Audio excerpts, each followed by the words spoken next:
Yo, saya Sim, saya dari kedai komputer.net. Hari ini nak cakap sikit pasal kalau you ada laptop yang lama tapi you ada bajet, you tak nak beli yang baru tapi you nak support Windows 11.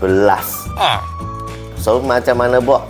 Sebab lama punya you buka pun rasa lah lama kan, lambat kan. So jangan risau, boleh hantar kedai kita upgradekan you punya laptop. Mungkin kita nampak you punya RAM kecil, kita akan cadangan untuk upgrade you punya RAM. Kalau you cakap, I nak buka laptop laju sikit, mungkin you buka satu laptop biasa 3 sampai 5 minit atau 10 minit ke atas. Itu tak payah risau. Mungkin SSD punya masalah. Sebab dulu dia guna hard disk guna disk, so dia jalan lambat sikit. So boleh upgrade untuk dia lagi laju.